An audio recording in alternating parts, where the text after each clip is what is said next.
Thank you. Thank you for coming. Thank you for inviting me. It's a pleasure to be back to the state of Michigan. We get influence, I can tell the people from Michigan when I'm riding my bicycle because the marijuana smoke is coming.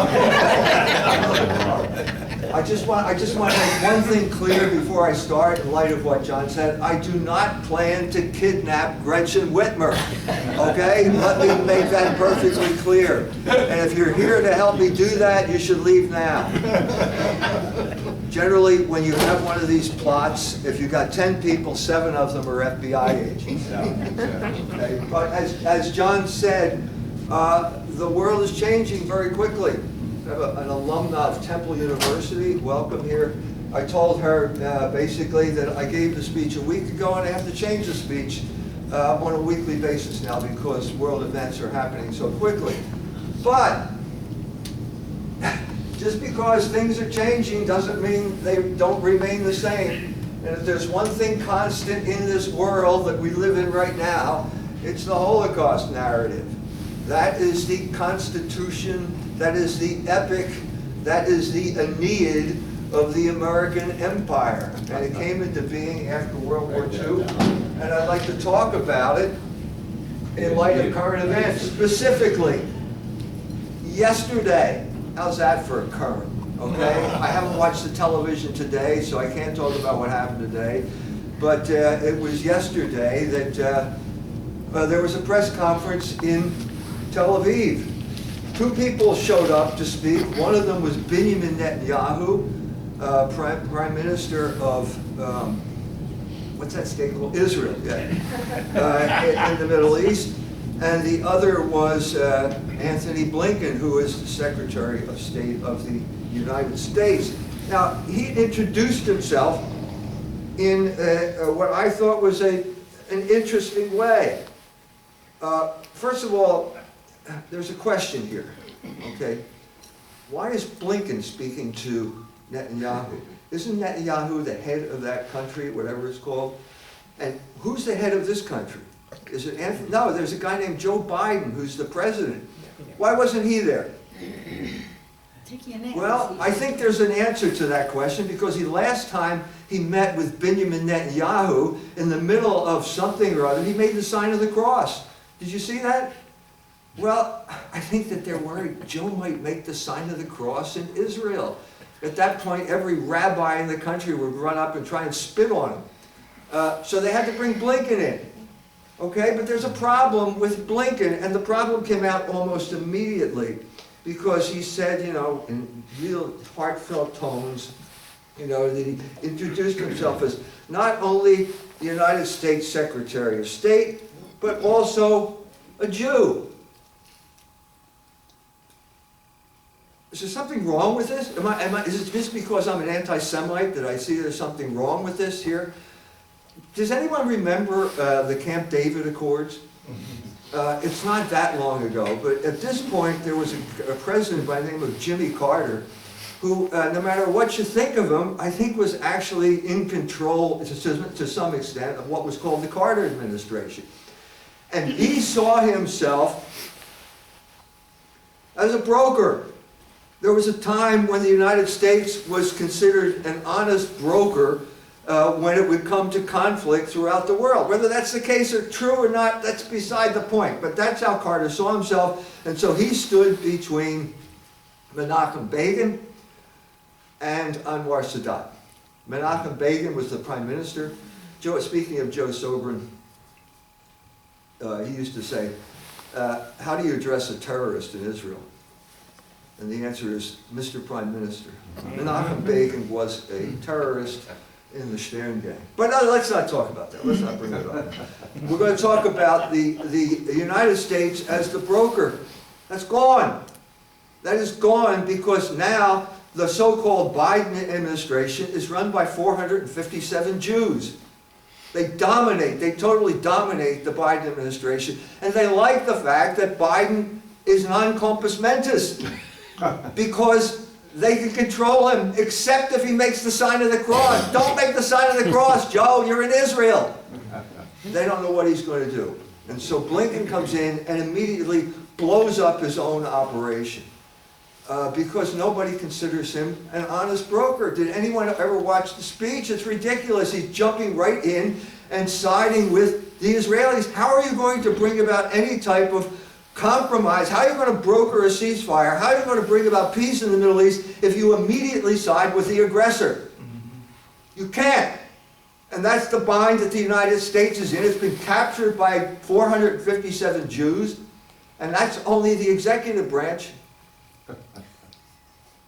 If we go to the legislative branch, I can bring this, you can probably remember the last time Benjamin Netanyahu showed up here. 27 standing ovations for Benjamin Netanyahu. This is like the greatest orator since Demosthenes. Oh no, it turns out that IPAC, the American Israeli Political Action Committee, was in the Congress, in the hall, taking notes. And if you didn't stand up and cheer 27 times, they would go after you and try and destroy your political career. These people have taken over our government. Okay? Now the problem is, Blinken doesn't know how to talk. He's the Secretary of State. This means he's a diplomat. He doesn't know how to do diplomacy. There's only one thing he knows how to do. Whatever the discussion, wherever you go, whenever he walks into the room, I'm going to go out on a limb. I think you can set your watch by this. Before the speech is over, he will say, I have relatives who died in the Holocaust. This is now the fundamental statement of the Biden administration. Anyone who comes into a room, no matter where it is, don't know what to say, I know, I'll say I have relatives who died in the Holocaust. And I said this before, I've said it a number of times before, and lo and behold, he did exactly that at the press conference. Am I a prophet or what? My grandfather, Maurice Blinken, he said, fled pogroms in Russia. If you want the explanation for the war in the Ukraine, that's the explanation.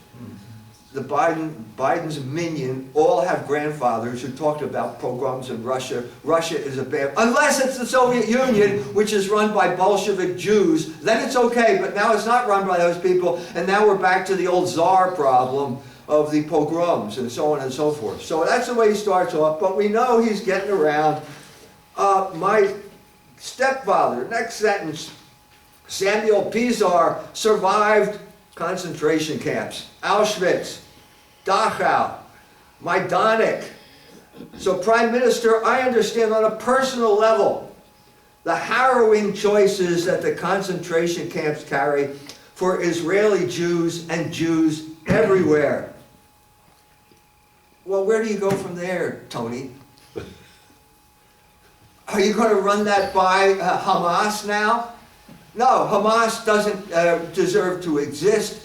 By extension, the Palestinian people do not deserve to exist. And now we are prepared, we, the United States of America. Wait a minute, we?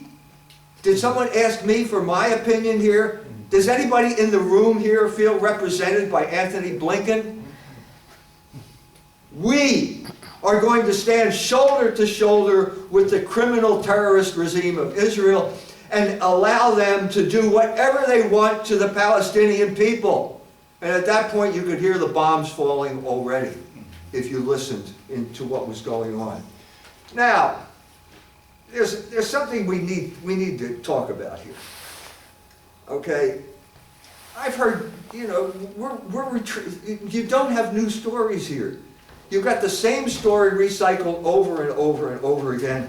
And when he said, and talked about his his stepfather, there's a whole story there. He then, in another, he didn't go into this time, but he did go into it in another time. Now the other time was in June of this year. In May of this year, the Biden administration released the first U.S. national strategy to counter anti-Semitism, a document which President Biden claimed, quote, represents the most ambitious and comprehensive U.S. government-led effort to fight anti-Semitism in American history. Now, they had to issue a disclaimer on it, which said, the U.S. national strategy to counter anti-Semitism does not supersede, modify, or direct an interpretation of any existing federal, state, or local statute, regulation, or policy. In other words, it's not worth the paper it's written on from a legal point of view. But who cares? Who cares? As of this writing, obviously, it's not worth the paper it's written on. But who knows what it's going to be a year from now? Who knows what's going to happen with the Biden minion in charge of this operation? Then you get to read the details. The breathtaking scope of this document. It's every aspect, every branch of the government now has to come up with a plan to combat anti-Semitism. And that includes the Department of Agriculture. And the Department of Agriculture includes the U.S. Forest Service. So the U.S. Forest Service is going to have to come up with a plan to combat anti-Semitism. So I'm going to make a prediction. If this thing becomes law, they're going to go after Smokey the Bear. I guarantee it. That hat, it looks a lot like the hat the Nazis used to wear.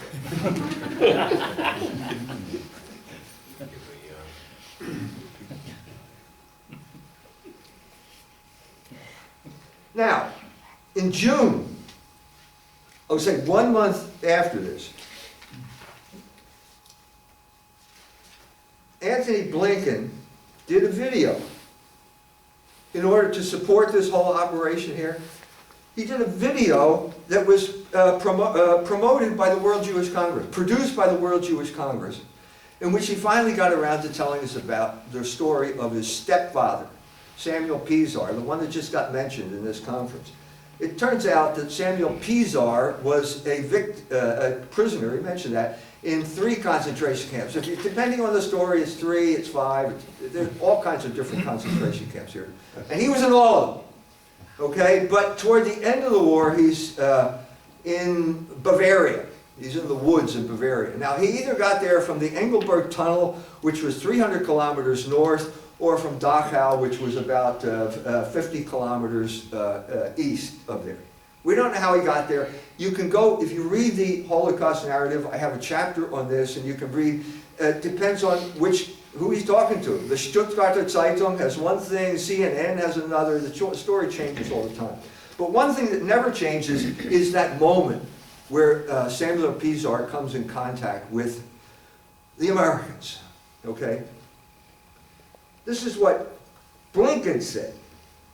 He's quoting his stepfather.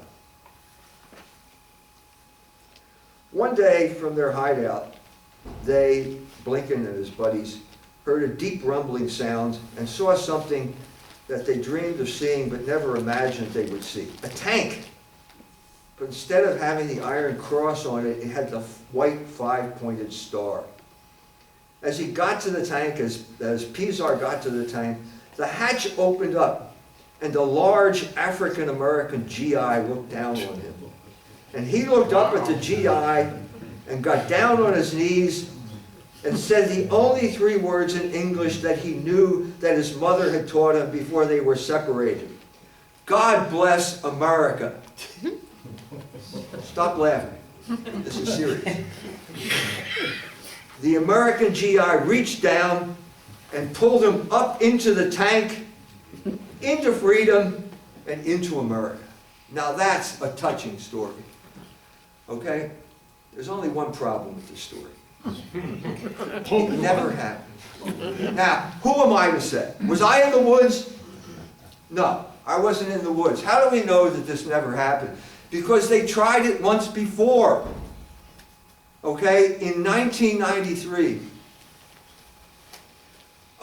there were problems in Brooklyn. We were having race riots in Brooklyn, and basically black people were beating up Jews in Brooklyn, and this got the people at PBS upset, and so they decided we have to do something about it, and so they put on a documentary called Liberators, in which they said that the 761st Negro Tank Battalion liberated Dachau.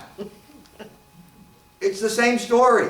So when I heard Blinken, I thought, wait a minute, I remember this story. There's only this story, you can imagine.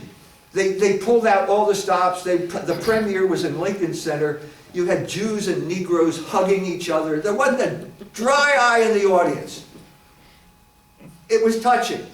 You know what I mean? And it also solved the riot problem in Brooklyn, which was caused by the Jewish Messiah, whose name was Menachem Schneerson, who was in his motorcade. And when the Messiah goes through Brooklyn, he doesn't follow traffic laws, so they ran a red light and killed a black child, and that's what caused the rioting. So now you got this, the whole Black-Jewish alliance, which is a fundamental factor of American politics, was threatened, and now you had the healing of the Black-Jewish alliance, until someone raised an issue that no one wanted to raise, which is basically the 761st Tank Battalion was never near Dachau. Never.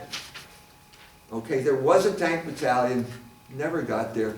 The closest it got was Regensburg, which is about 100 miles northeast, and then it headed farther west. It was never near Dachau, it was never near Pizar, it never could have happened. Now, who brought that up? The American Jewish Committee blew the whistle on this charade. So what do we have here? What do we have? A situation here we have now. Blinken's a liar. I hope any FBI agents here please convey that to Mr. Blinken. Tell him I said that. Because it could never have happened. I think in order to lie, you have to know that it's false. I think he knew it was false. I think he knew this, and I think he decided to play this card anyway, because this is the Holocaust card. Okay? This will win any argument. And this is what Blinken has gotten used to for his entire adult life, because Pizar could win any argument. He could even beat people in ping pong using the Holocaust narrative. This is in his memoir. He's playing ping pong with a German. And he's starting to lose. He's getting hot. So he rolls up his sleeve, and guess what's on his arm? The Auschwitz tattoo. At that point, the German dropped his paddle, and he wins the game. This is the type of thing that's going on right now. This is the Holocaust narrative. This can be used if you ever want to. If let's say a cop stops you in Sturgis. As soon as you roll down the window, tell him, I have relatives who died in the Holocaust. I guarantee you when I get a ticket. So what is this? What is this narrative? Where did it come from? The book is about the whole story. The book is, I studied, I have a Ph.D. in American literature from Temple University. So for once I'm qualified to write this book. I've written books on economics. What do I know about economics? Nothing. Other than what I study. Psychology, metaphysics. I've written books about, finally I'm writing a book where I'm qualified to write about, because this is one artifact, one literary artifact after another. So Diary of Anne Frank, and Elie Wiesel's Night, and so on and so forth. They're all in there. Where did it begin? What is it and where did it begin? So let's go back to what I think is the crucial moment here, which is basically the Allies are coming into Germany. Eisenhower's army comes into a place called Ohrdruf, and there's a concentration camp there. Now, nobody talks about Ohrdruf anymore. Nobody knows about it. But when he went in there, it goes into the camp, and there are dead bodies all over the ground there. Corpses lying all over the place. Is that real? Of course it's real. Those corpses were real. This isn't extras in a movie. That's real. That is what we call a category of reality. Okay? What does Eisenhower see here? He doesn't see dead bodies. He sees an opportunity to justify himself in light of the war crimes he has committed. Now, if you want war crimes from Eisenhower, one of the most significant, which never came out, was the whole story of the Rheinwiesenlager, the Rhine Meadows camps, where he basically took German soldiers, refused to declare them prisoners of war, because then he had to follow Geneva Conventions, just set them up on the floodplain of the Rhine, which is where I lived from 73 to 76, and no water, no food, no shelter. Does this remind you of anything? Does it remind you of Gaza? This is exactly what's happening in Gaza, okay? They turned off the water, they turned off the electricity, and there was some Jew mocking them by drinking water out of a spigot. Okay, this is the way this empire works, and whenever the empire has to justify itself, it is now using the Holocaust. So what did Eisenhower do? Basically, General McClure is head of psychological warfare. He calls General McClure and says, we need to bring Congress in to show these pictures to the world so that the American soldier knows what he's fighting for. Well, that's interesting, because at this point in time, a significant American soldier by the name of General Patton wasn't sure what he was fighting for. He felt that the Germans were superior to the Soviets. The Soviet barbarians are taking over Germany, and the Germans are being punished by Jews coming back seeking revenge after they ran away. This is what's going on now. And you add to that the firebombing of Dresden. You add to that the Soviet army raping and pillaging its way in from the east, and you've got lots of guilt. Guilt. And so Eisenhower decides, we're going to put on a show here. Calls in General McClure. I'm not going to do it here. We're going to go down the road a little bit, and the name of the camp down the road is called Buchenwald.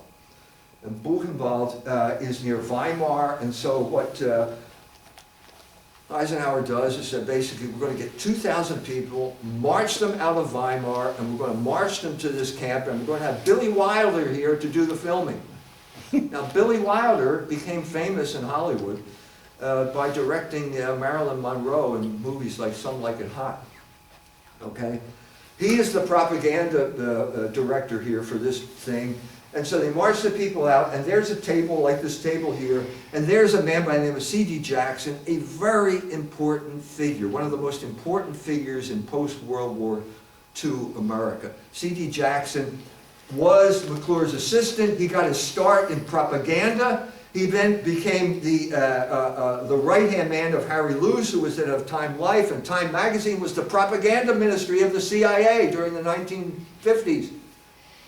He then became the campaign director of Eisenhower and got Eisenhower elected president by playing the Holocaust narrative. And so what's he do here? Sets up a table, and on the table there is a pelvis, human pelvis, which he says Nazis used as an ashtray.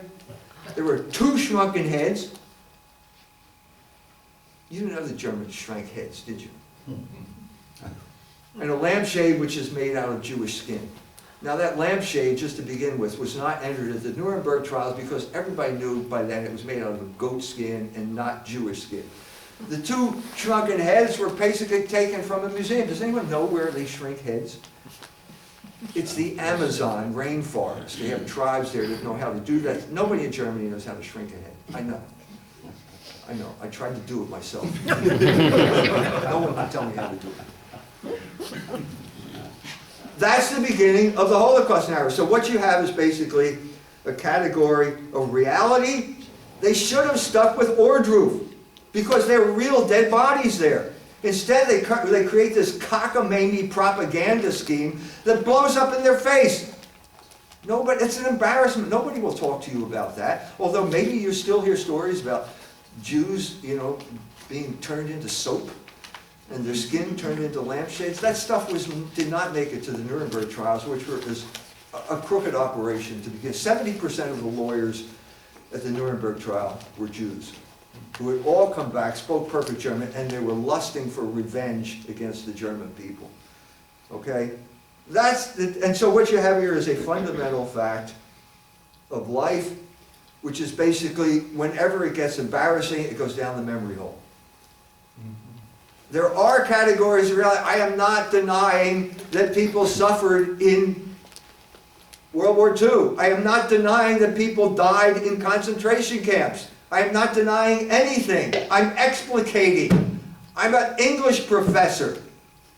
I'm explicating texts that created a narrative, and that narrative is the myth of the American Empire. It is the Aeneid. Remember Aeneas? put his father Anchises on his shoulder and carried his gods out of Troy, which was burning down, and took them to Rome and created the Roman Empire. This is a narrative like the Aeneid, although not written in as good prose as Virgil did. So, how does it play out now? I've already mentioned Biden's minion. A minion is the Jews you need to have a prayer service. One of the main members of Biden's minion, he's in the cabinet, is Merrick Garland. Merrick Garland is the Attorney General. You may have remembered, he's in the news lately. Not too long ago, Josh Hawley hauls him into the Senate and says to him, I have here a document saying the FBI is targeting conservative Catholics, pro-lifers. Is this true? And he gets, oh, no. Why are you saying that? I would never do something. Well, the document says you did.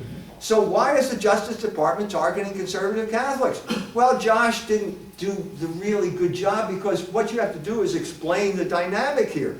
What is the dynamic of the Right to Life movement? It's Catholics versus Jews. That's always what it's been. I know there are Protestants in the Right to Life movement. I know there are Catholic ladies who have had abortions, who refuse to repent for that sin, and so become part of the Democratic Party. They become something known as feminist, and they're the reason that Josh Shapiro got elected in Pennsylvania, a country that is more Catholics than Jews, certainly.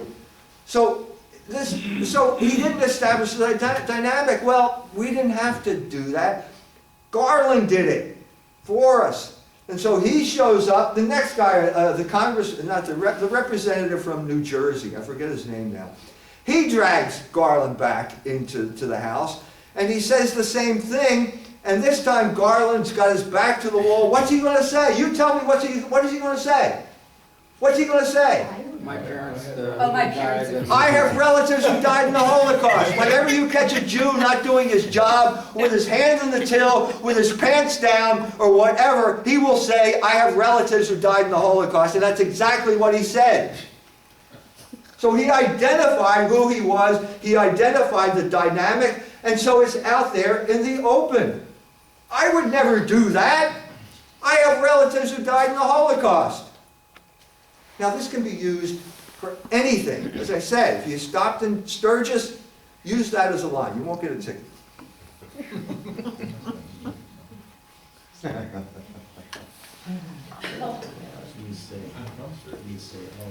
You remember the trucker strike in Canada, not far from here. Just go to Detroit and cross into Windsor. These are people who, this was a COVID protest.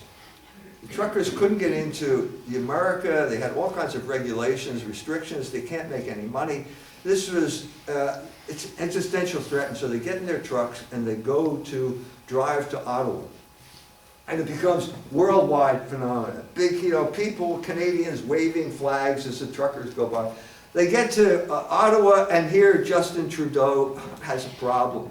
What are we going to do? Now, Justin, you could have sat down with him and said, okay, it's not going to last forever. The restrictions will be lifted in 3 days.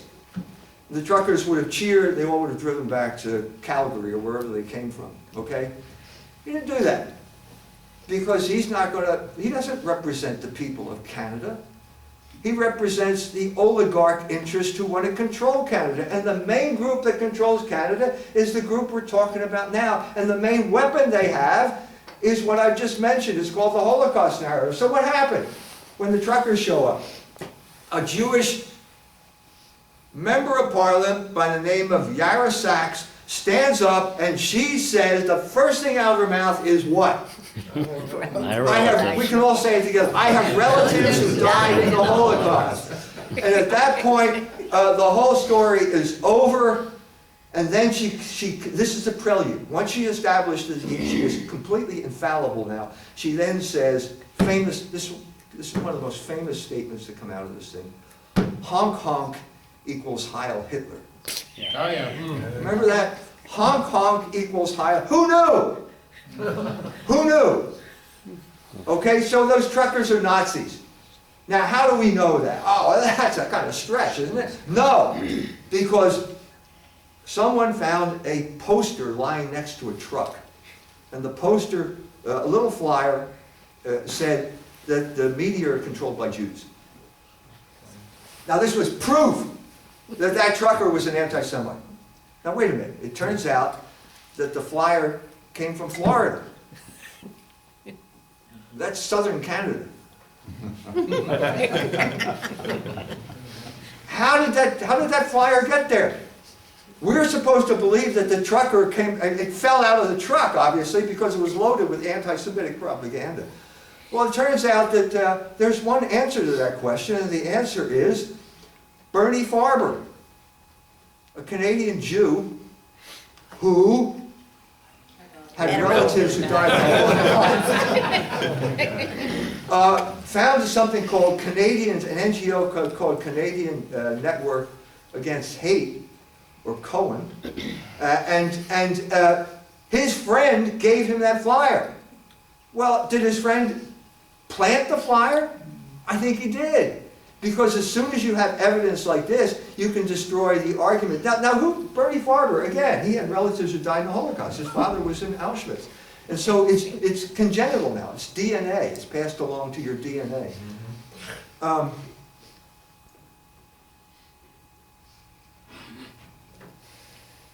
He's not the only Canadian who did this.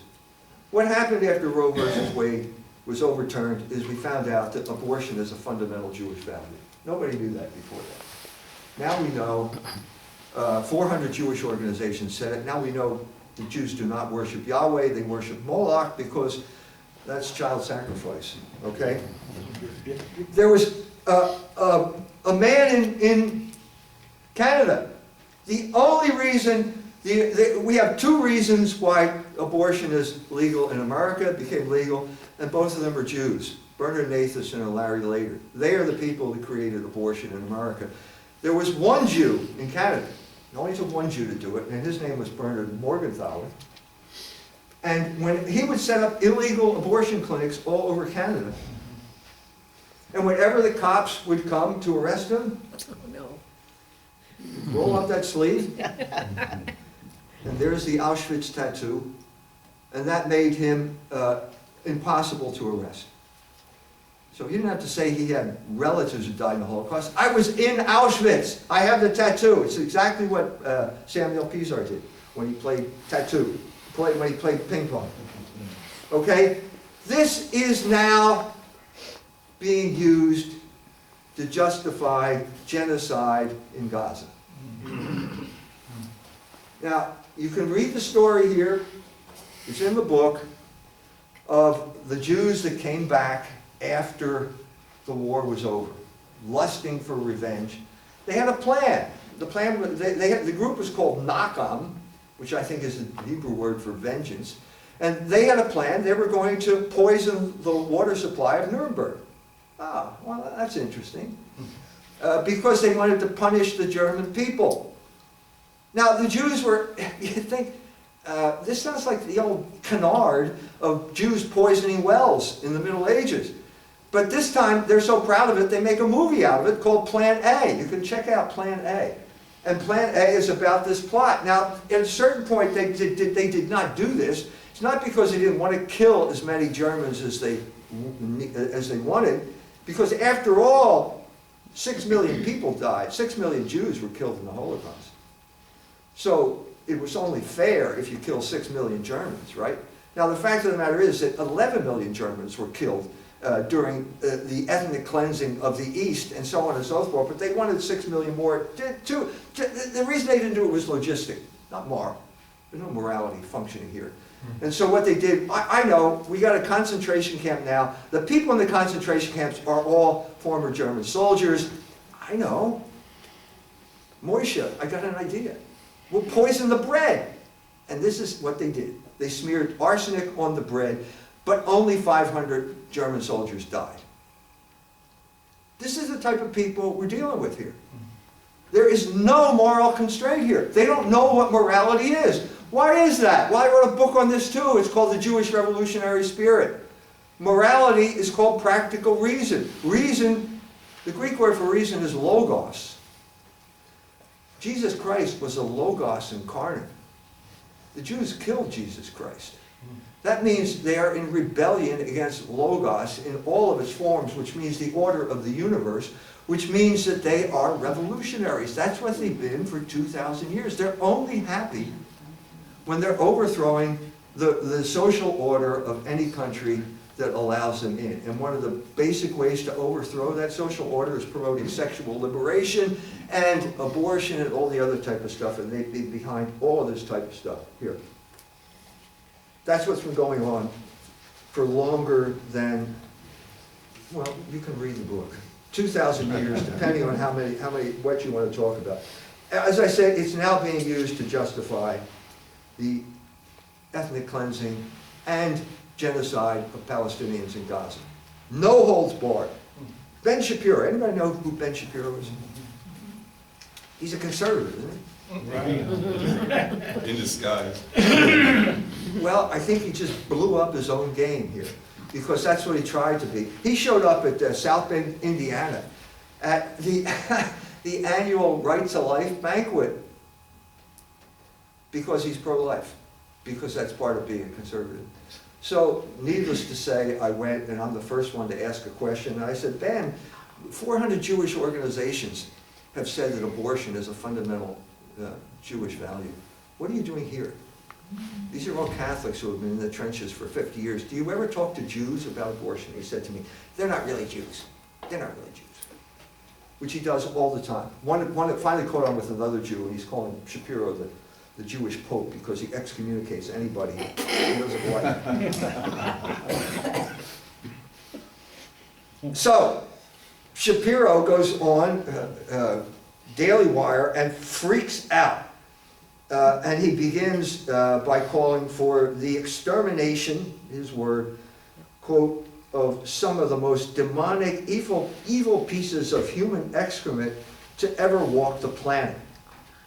And then he goes on to say, this was the worst day for Jews since the Holocaust. And then he goes on to say, they are shooting babies. You got that wrong. They're not shooting babies, they're decapitating babies. You probably heard that story too. 40 Jewish babies in this kibbutz were decapitated. Horrible thing to do. Were they in incubators? Is this guy an FBI? So, needless to say, the first thing that crossed my mind when I heard this story was the story of the incubators in Kuwait, where Saddam Hussein and his henchmen grabbed babies out of incubators and threw them on the floor. What we found out at that point was that a little bit later, it turns out that the lady who said that wasn't in the nursery. She was an actress, and she was reading a script that was written by Hill and Knowlton, a public relations firm from Manhattan. And if you have an even longer memory, you can talk about the German army in the First World War coming into Belgium. And you know what they did? They basically threw the baby up in the air, and then they caught it on a bayonet. Now that's awful. That's awful. But this is the type of propaganda. This shows you how desperate these people are to justify what they are doing. Were babies dying? Yeah. Where were they dying? In Gaza. Because the Israeli Air Force was attacking the most densely populated area on the face of the earth. And it was all civilians. They kept talking about Hamas targets. Hamas is in tunnels. They're not stupid. You cannot attack Hamas targets in Gaza with an airplane because they're in tunnels. The only thing, if you drop a bomb on Gaza, you are killing innocent women and children. And you can see the stories of real babies being pulled out of the rubble. That's what's going on here. That's what's going on here right now.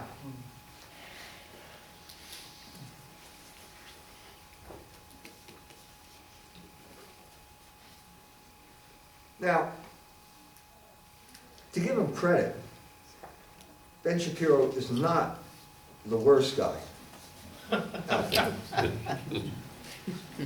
You want a guy who makes Ben Shapiro looked like a humanitarian ready to win the Nobel Peace Prize. You should read an article by Dov Fisher in the American Spectator. Dov Fisher is a rabbi. This is a man of God, at least claims to be. And he tells us that he actually didn't say this, but probably has said it other times. He didn't say he has relatives who died in the Holocaust. But he decided to play the Holocaust card anyway, by talking about Dresden. Now there is similarities between what happened to Dresden and what's happening in Gaza. I agree. I agree with the rabbi. But this is what the spin that he puts on it. As the German citizens of Dresden freely voted to make Hitler their democratically elected leader, so have the Arab Muslim population of Gaza chosen to be governed by a party with a singular focused platform and pledge to wipe Israel and Zionism off the face of the earth. So, what does that mean? If you voted for Hamas, you are not a civilian non-combatant anymore. And we can do whatever we want to you, because you are in the same area. Maybe you didn't vote for Hamas. Doesn't matter. You're going to die, because that bomb doesn't know whether you voted for Hamas or not. And the paradigm that they are using is Dresden, the Holocaust. That's the real Holocaust, by the way. And it happened to the Germans. Holocaust means burnt whole. What happened during the firebombing of Dresden is that 300,000 refugees who were trying to escape from the Soviet army ended up in Dresden, and they were attacked. That was the Venice of Germany. It was a beautiful city. There was no military significance, and it was a terror attack to kill German civilians, which is what they did. They were burnt alive, burnt whole, Holocaust. No, this is Dov, rabbi. There's a rabbi again.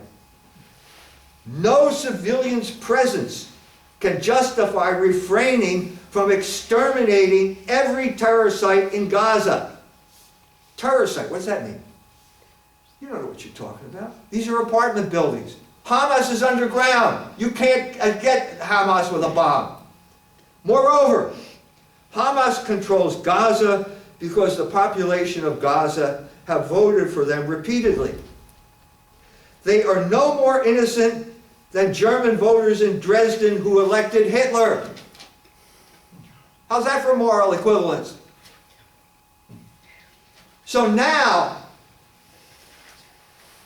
the heirs, the Jews, who are claiming the Holocaust card to get them out of any trouble, are now saying that they have the right to act in the same way that that was indiscriminate killing of innocent civilians, because some German voters in Dresden voted for Hitler.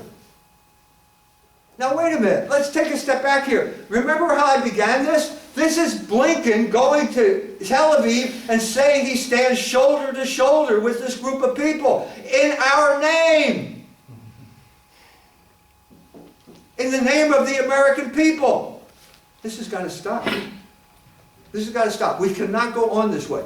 Okay, the Jews dragged us into the war in Ukraine. They dragged us into the war in Iraq. They have dragged us into one war after another to fight for Israel, to die for Israel, to spend money on Israel, and now they're doing it again. The USS Gerald Ford, the aircraft carrier, is now right off the coast of Israel. There's no American. Where are the Americans? Where is Jimmy Carter? Where is Herbert Hoover? Because we're in a similar situation that we're in exactly in 1946-47. Those years are known as Das Hungerjahr in German history, because the Jew Morgenthau, who was Secretary of Treasury, was planned to starve the German people to death during this period of time, the helpless German people. And at that point, American heroes rose up and contested the Holocaust narrative. One of them was journalist Frieda Utley, did heroic work talking about these poor women with starving children in basements in places like Cologne, filled with water and rats. being treated like criminals. Another was Herbert Hoover, ex-president, Quaker. Hoover, the Quakers have always come to the aid of Germany. I'm no fan of Quakers. I grew up in Philadelphia. I know what they're like. But I have to give them credit here. They saved the German people from starvation after World War I with the Quaker Speise, and they did it after World War II through people like Herbert Hoover. At this point, the WASP elite finally took control of the situation. They realized, look, if we let this Jew Morgenthau continue with his punishment, this is Jewish vengeance, this is Semitic vengeance. These are the words that Patton was using at this time. Semitic vengeance in letters to his wife. If we allow Semitic vengeance to be the basis of our foreign policy, the German people will welcome the Soviet Union with open arms, and we will lose all of Europe to the communists. And so the Morgenthau Plan was replaced by the Marshall Plan. We are in the same situation right now. David Ignatius wrote an article saying Biden should not run. David Ignatius writes for the Washington Post. Everybody knows he's the mouthpiece of the CIA. What he's saying is Biden, what he's really talking about is the 457 Jews who have led us into this catastrophe in Ukraine, and now they're doubling down by leading us into another catastrophe in Gaza. And these people have got to be removed. We have to reassert American control over American institutions, because if we don't, what's staring us in the face? Armageddon. Which brings us to the theological issues here. Rabbi Fisher is a dispensationalist. He said, God, where is that quote? God told Stalin and Roosevelt to create the Stalin Truman to create the state of Israel. Rabbi Fisher tells us he has come to these conclusions because he puts his faith primarily in the God of Abraham, Isaac, and Jacob, who guided both Truman and Stalin to recognize Israel in 1948. God didn't do that. Anybody who thinks he did needs a course in theology. There is no equivalence between the Israelites and the Jewish people. No connection whatsoever. Not biological, not theological, no connection between the people who walked out of Egypt following Moses and the Polish criminals the criminals from Poland like Yitzhak Samir and Menachem Begin, who showed up and engaged in the ethnic cleansing of Palestine. Anybody who believes that is suffering from a disease called Christian Zionism and needs help. Oklahoma is a classic example of the schizophrenia of American politics. Oklahoma is firmly anti-abortion and firmly Christian Zionist. Figure that one out. Okay? So, why are they doing this? This brings us to the proximate cause of the invasion, the proximate cause of the uprising. The long-term cause is obviously the way they've been treating the Palestinians, the way the Israelis have been treating Palestinians for 75 years now. Ethnic cleansing, murder, it goes on and on and on. The proximate cause was shortly before this uprising, a group of 200 Jews invaded the Al-Aqsa Mosque. This is one of the most sacred shrines for the Muslim people, and it was a way, as a way of displacing the Arabs, not the Arabs, the Muslims from the mosque, driving them out of the mosque. Why is that important? What is the mosque built on? Dome of the Rock. On what? Dome of the Rock. Yes, but what is that? What is that big block of stones there? Where Abraham It's the temple. It's the foundation of the temple. This temple was destroyed in 70 AD by the emperor, Roman Emperor Titus, because the Jews rose up in rebellion against Rome. I told you. Jesus said it. If you kill the Logos incarnate, you become a revolutionary. 30 years after the death of Christ, that prophecy was fulfilled. The Jewish revolutionaries now controlled the Jewish people, who defined themselves as the opposite of the Jews who accepted Jesus Christ as their Messiah, who had been expelled from the synagogue, like St. Paul. And that temple was destroyed. What does that mean? The Jews have no way of expiating guilt now. For 2,000 years, they have no way of expiating guilt. So what did they do? Well, they project guilt onto you. So they say, when they say Hamas terrorists decapitated 40 babies, we know that's not true now. What do they mean? What they are really saying is Israeli airplanes have killed innumerable Palestinian babies. It's just it's reversal. They blame it. They blame the victim. The saying is, the Jew cries out in pain as he strikes you. That's what's going on here. This is, okay, it's work. You can say it kind of worked for 2,000 years. This is certainly what's going on with the Holocaust narrative.